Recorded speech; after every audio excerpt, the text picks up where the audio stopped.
बिस्मिल्लाहिर्रहमानिर्रहीम।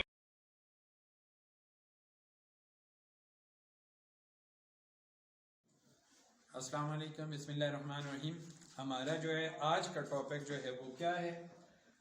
Solve the linear equation by matrix method. तो linear equation हमें दी हुई है और हमें इसको सॉल्व करना है मैट्रिक्स की मदद से।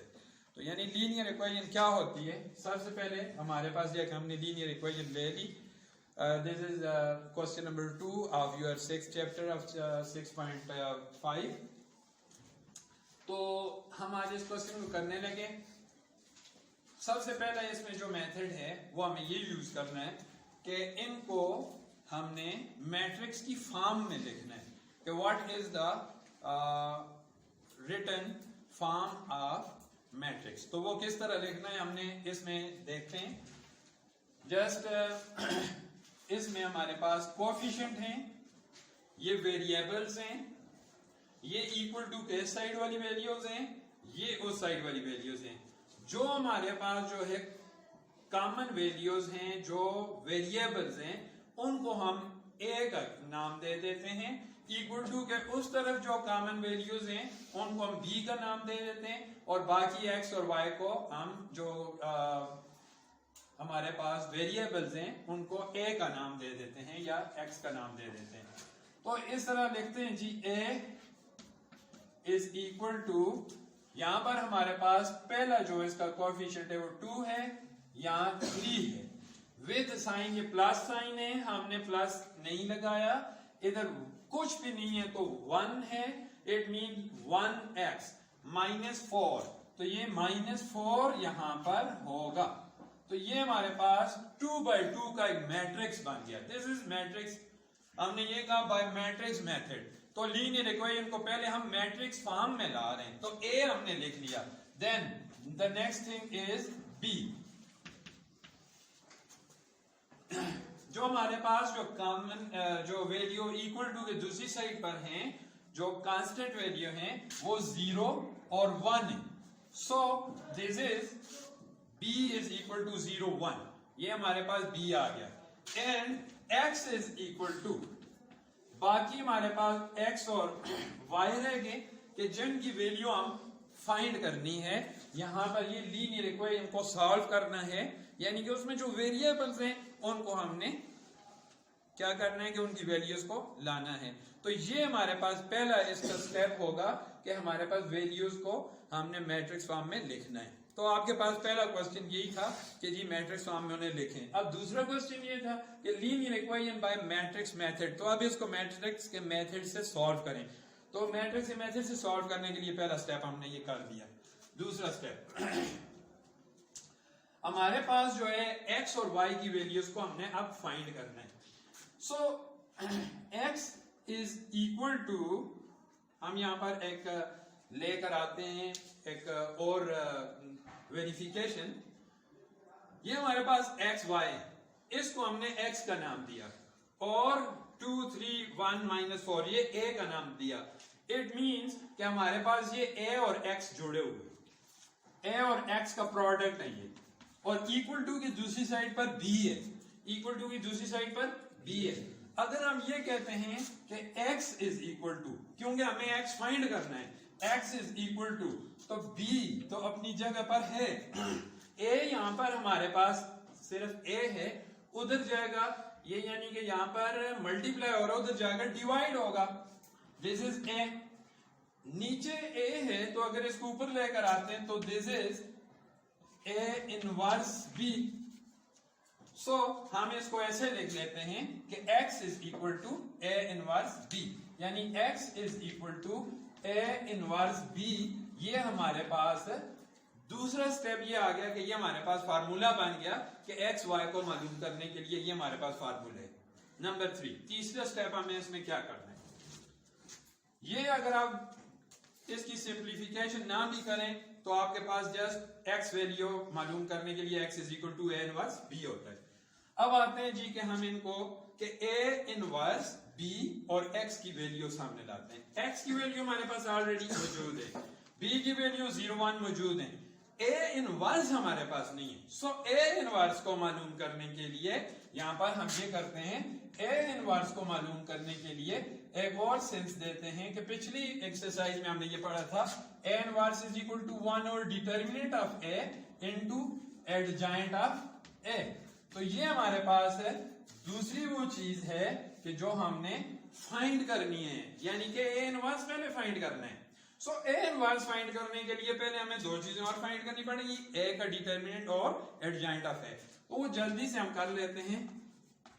ए इज इक्वल टू 2 3 1 -4 ये है। जब ए का डिटर्मिनेंट करेंगे तो इसका भी डिटर्मिनेंट करेंगे। इसका डिटर्मिनेंट करने का ये तरीका होगा क्रॉस में मल्टीप्लीकेशन, 2 मल्टीप्लाई बाय -4 और 1 मल्टीप्लाई बाय 3, 1 मल्टीप्लाई बाय 3।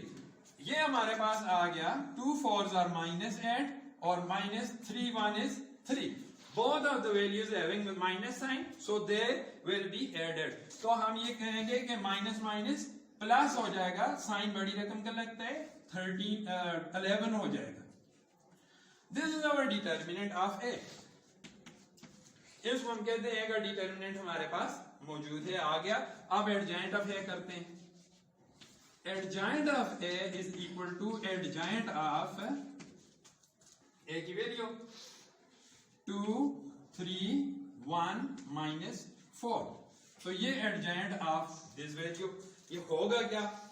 ये हमारे पास क्या होता है कि हमने पिछली उसमें एक्सरसाइज में ये पढ़ा था कि वैल्यू में 2 के साइन तब्दील होते हैं और 2 की जगह तब्दील होती है। 2 के साइन तब्दील होते हैं और 2 की जगह तब्दील होती है। तो वो कौन से 2 के साइन तब्दील होते हैं और कौन सी 2 की जगह तब्दील होती है? इन 2 के जगह तब्दील होती है और इन 2 के साइन तब्दील होते हैं। तो जगह तब्दील करते हैं, -4 2, इन दोनों के साइन -3 -1। ये ऑलरेडी हमारे पास जो है ये हम इसमें कर चुके हैं, पिछली एक्सरसाइज में हमने कर लिया है ये वाला। तो उम्मीद करता हूं कि यहां तक आप समझ गए होंगे। अब हम करते हैं A inverse is equal to 1 over determinant of A into adjoint of ए।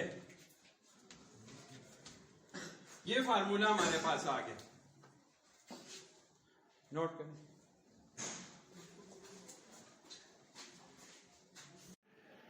हमने अभी फार्मूला ये लिखा था पिछले इस पोर्शन में कि ए इनवर्स फाइंड हो जाए तो ए इनवर्स को हम इसमें पुट कर सकते हैं। तो ए इनवर्स का फार्मूला हमने वो लिखा और उसके बाद आगे फार्मूला में वैल्यू पुट करने के लिए A inverse is equal to 1 over determinant of A.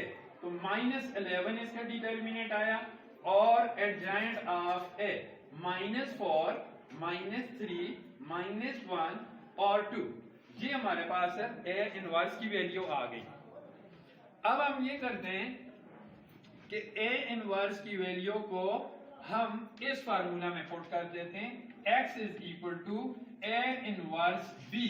तो x की वैल्यू थी xy, ए इनवर्स की वैल्यू थी 1 ओवर -11 इनटू -4 -3 -1 और 2। यहां ब्रैकेट क्लोज। हमने मैट्रिक्स को इसमें पुट किया ए की वैल्यू को और अब बी की वैल्यू को पुट करते जो हमारे पास थी 0 0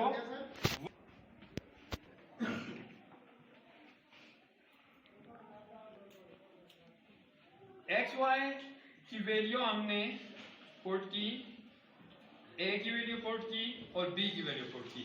इसमें हमने अब मल्टीप्लाई करना है, क्रॉस मल्टीप्लिकेशन। वो क्या है कि हमारे पास जो इसकी वैल्यू थी first row first column, first row second column की जो हम मल्टीप्लिकेशन करते होते हैं वो है। तो X Y is equal to 1 over -11 -4 into 0 plus -3 into 1। ये फर्स्ट रो फर्स्ट कॉलम। अब सेकंड कॉलम नहीं है तो मल्टीप्लिकेशन सेकंड रो पर चली जाएगी, -1 इंटू 0 प्लस 2 इंटू 1 और ब्रैकेट क्लोज। सो हमारे पास आ गया 1 over -11 0 plus minus 3 1 is 3, 0 plus 2 1 is 2. So हमारे पास इसकी वैल्यू आ गई -3 2. XY नीचे ले आए इज इक्वल टू -3/11, ये अंदर इससे डिवाइड हो गया 2/11 विद माइनस साइन। तो यहाँ पर माइनस साइन 2 है तो ये दोनों कट जाएंगे और इधर प्लस आ जाएगा, इज इक्वल टू 3/11 और -2/11। This is our x and y values. उम्मीद है कि आप समझ गए होंगे, और अगर कोई आपको इसमें डिफिकल्टीज हैं या कहीं से कोई सेशन गलत है, कुछ मिस्टेक हैं, तो आप जरूर उसको जो है कमेंट करें। Thank you. हम इसके आंसर को जो है वो x इज इक्वल टू 3/11 और y इज इक्वल टू -2/11 लिख लेते हैं, और this is our required answer. Thank you ji.